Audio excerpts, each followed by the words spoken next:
Ciao ragazzi e benvenuti in questo fantastico nuovo video. Oggi vediamo assieme come fare il sapone di Marsiglia con la ricetta del 1900 riadattata leggermente. Alla base del sapone di Marsiglia ci sono ingredienti naturali 100% vegetali, tipici dell'area di lavorazione del prodotto, quindi Marsiglia. La ricetta tradizionale prevedeva l'uso di olio di oliva, cenere di salicornia, una pianta strettamente legata ai territori marini. Per regolarne la produzione ed evitare contraffazioni, nel 1688 il ministro del Re Sole, Jean-Baptiste Colbert, promulgò un editto che definiva chiaramente la composizione ufficiale del sapone di Marsiglia.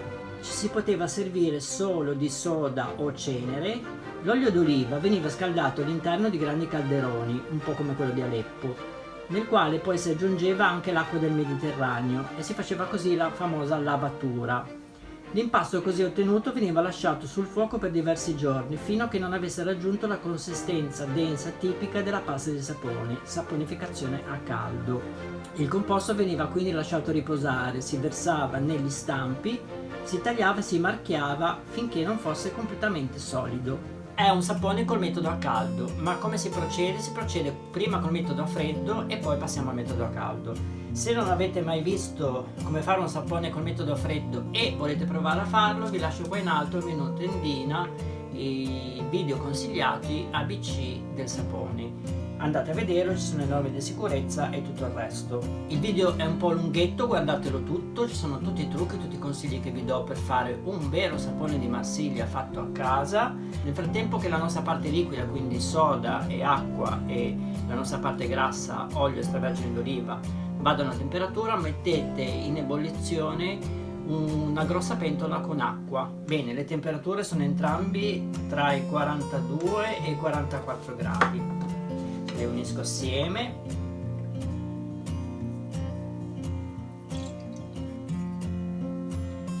Qualcuno mi ha fatto notare che io metto l'acqua nella soda quando faccio il sapone. Nelle norme di sicurezza vi ho detto di non farlo, ma vi ho anche detto che se il recipiente è capiente, alto così e la quantità di acqua comunque è poca, il rischio che esca fuori e faccia effetto vulcano è praticamente nullo. Io in 10 anni che faccio saponi non mi è mai capitato, quindi faccio così perché lo trovo più pratico. In un bicchiere mettete 2 dita di acqua del rubinetto e ci sciogliete dentro 3 cucchiaini di sale. Dovete farli sciogliere bene bene, non serve che sia calda l'acqua. Adesso aggiungiamo l'acqua col sale. L'acqua e sale renderà il sapone molto più duro e se volete potete anche aggiungere lo zucchero, non in questa ricetta ma negli altri saponi, quindi acqua e zucchero, sempre 2 dita, per aumentare la schiuma. Bene, adesso andiamo nella mia cucina, come dice Benedetta Parodi. Tanto vi ricordo, se non l'avete ancora fatto iscrivetevi al mio canale, lasciatemi dei commenti e premete la campanella per attivare le notifiche. Eccoci, io ho già preparato l'acqua, l'ho già fatta scaldare.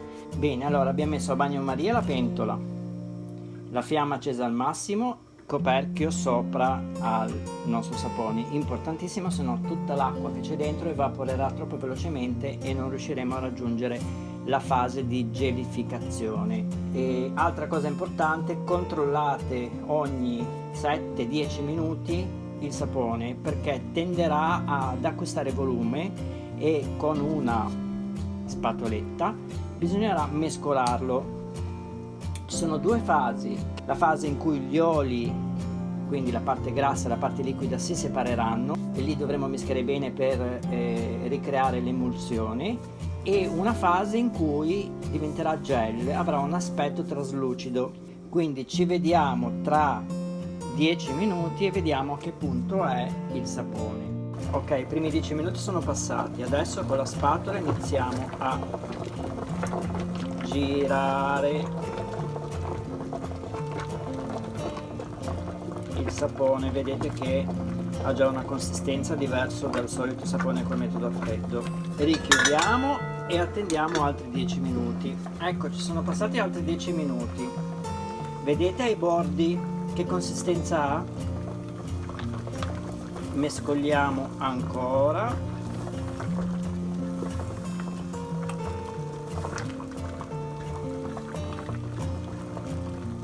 Attenti a non scottarvi con gli schizzi di acqua.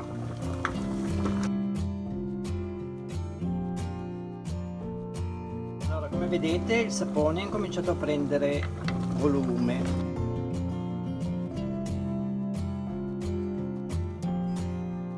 Adesso che siamo negli ultimi minuti, dovete scaldare mezzo litro d'acqua con sciolti dentro 3 cucchiai di sale fine.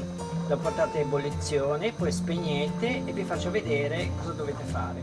Bene, questa è l'ultima fase, vedete? Il sapone sembra purè di patate, quindi vuol dire che ci siamo, abbiamo fatto sapone col metodo a caldo. Adesso spegniamo sotto il fuoco, prendiamo l'acqua e sale che abbiamo preparato prima e facciamo quello che chiamavano lavatura, quindi versiamo l'acqua nel sapone,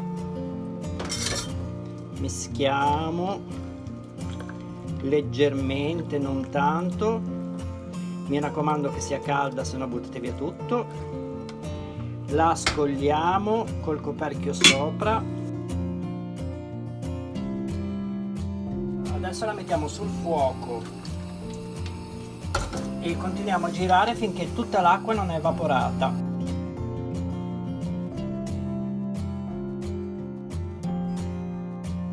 Quando avrà ripreso la consistenza di purè di patate e vedete che non c'è più acqua, è ora di metterla nello stampo e vi faccio vedere come metterla. Eccoci pronti per metterla nello stampo. State attenti a non bruciarvi perché la pentola ovviamente è 60 milioni di gradi. Ha veramente l'aspetto del purè di patate, quindi non è facilissima stenderla nello stampo. Cercate di pressarla bene sul fondo e sui bordi. Il sapone così ottenuto si potrebbe già usare dopo 2-3 giorni. Io in questo caso aspetto sempre i famosi 30 giorni e questo tipo di sapone, il sapone di Marsiglia così ottenuto, più stagiona più diventa buono.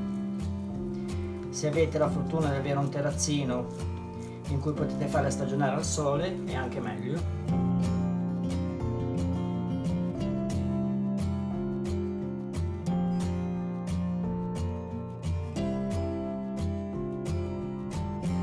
Io aspetto le classiche 24 ore. Noi ci vediamo domani per il taglio. Ciao ciao!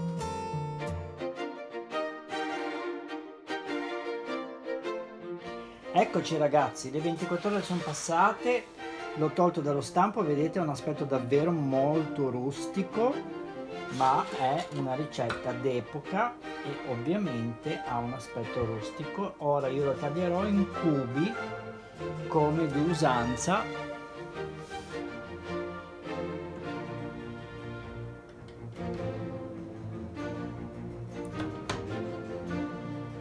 Ecco qui. Se volete poi vi farò un video in cui vi faccio vedere come mettere uno stampo personalizzato. Come vi ho detto, io lo lascerei stagionare almeno 30 giorni, comunque più stagiona più migliora. Quindi se il video vi è piaciuto mettete un bel mi piace, iscrivetevi al mio canale se non l'avete ancora fatto, se avete dei commenti scrivetemeli. Noi ci vediamo al prossimo video. Ciao ciao!